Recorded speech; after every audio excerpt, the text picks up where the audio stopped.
J'étais prof remplaçant. Le garçon au fond de la classe n'avait pas parlé de toute l'année. Pas un mot. La note de la maîtresse disait « mutisme sélectif, ne le forcez pas ». Je ne l'ai pas forcé. J'ai fait autre chose. Il a parlé au bout de 3 jours. J'ai repris une classe de CM1 un lundi de janvier, 22 élèves. Et sur mon bureau, il y avait un dossier avec une fiche sur un élève nommé Olivier. Mutisme sélectif. Aucun mot en classe depuis 11 mois. Ne pas le solliciter, ne pas l'interroger, limiter les échanges directs, voir avec la psychologue scolaire si besoin. En gros, l'école n'essayait plus de l'aider. Elle s'était juste organisée pour contourner le problème. On m'expliquait de l'ignorer. Moi, je n'ignore pas un système qui dysfonctionne. Je cherche où ça bloque. Je ne lui ai pas fait de grands discours. À la place, j'ai posé un post-it sur sa table avant la sonnerie. Je ne te demanderai pas de parler. Si tu as besoin de quelque chose, écris-le ici ou pas. C'est toi qui vois. Aucun mot à dire, aucune pression, juste un canal simple et discret. Le premier jour, il n'a rien écrit. Très bien. Le canal était ouvert. Le deuxième matin, j'ai trouvé un post-it plié sur mon bureau. Le garçon au sweat rouge copie sur moi pendant les contrôles. Je ne peux rien dire, donc personne ne l'arrête. Olivier n'était pas absent. Il voyait tout. Il avait repéré une faille du système, mais le seul moyen de signaler un problème était de parler. J'ai changé l'autre élève de place sans rien annoncer. Puis j'ai laissé un mot sur la table d'Olivier. C'est réglé. Autre chose. Plus tard, il m'a écrit « Madame Calloway autorise la musique pendant la lecture, mais seulement si on lève la main pour demander. Moi, je ne peux pas, donc je n'y ai jamais droit. Pendant 11 mois, un simple privilège de classe lui avait été fermé juste parce que l'accès passait par la parole. Ce n'était pas seulement un trouble,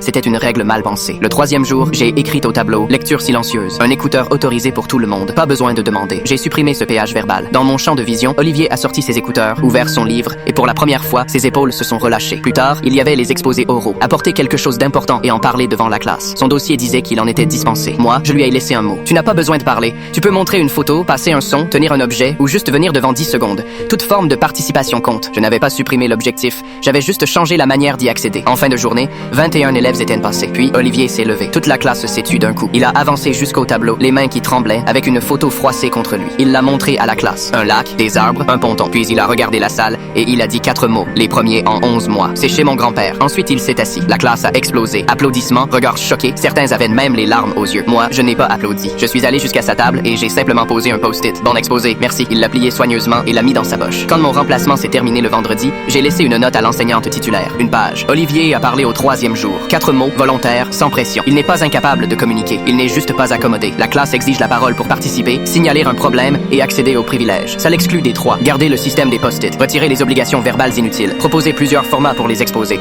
Arrêter de contourner Olivier.